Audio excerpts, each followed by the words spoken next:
What was billed as a fairy tale wedding did not disappoint. The 600 wedding guests, a mix of British and Hollywood royalty.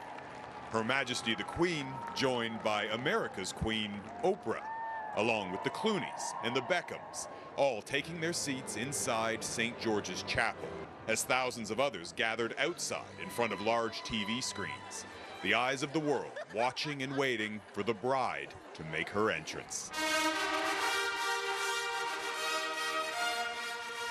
And as she did, it quickly became clear this was unlike any royal wedding they'd seen before.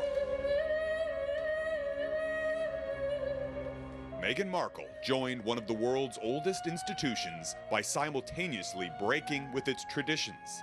In her father's absence, and with her teary-eyed mother looking on, the proud feminist walked herself into the chapel, with no one on her arm, followed closely by her young bridesmaids and page boys, including Canadians John and Brian Mulroney.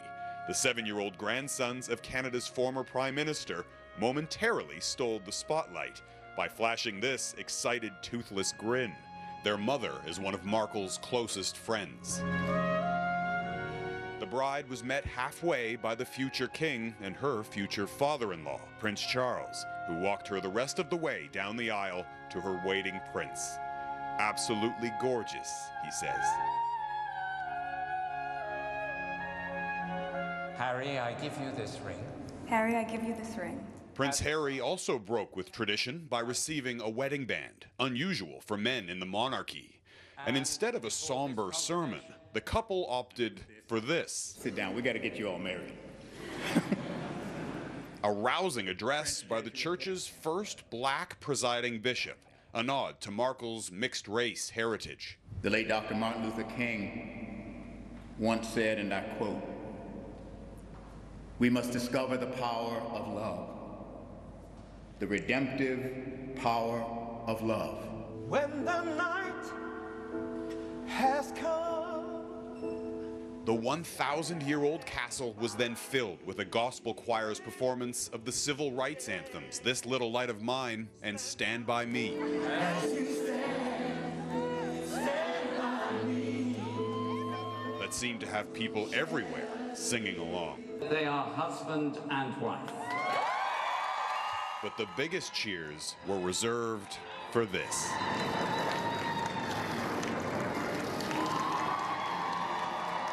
And this is the moment everyone has been waiting for. Here they come. The newlyweds taking a carriage ride through town, as you can see, greeting thousands of people who have lined the streets here for a glimpse of the new Duke and Duchess of Sussex. It was a quick moment, though. It was a quick moment, but you know what? A moment that lasts a lifetime. So. Sally Candelora was one of many Canadians along the procession route, including at the foot of Windsor Castle, where 64-year-old Bernadette Christie slept outside for 4 days and snapped this photo. 3 nights for 12 seconds. Was it worth it? Yes, I'd do it again in a heartbeat. Think about it, it's the last wedding before George. Last big one. You're right. So, and I don't know if I could do this in 30 years.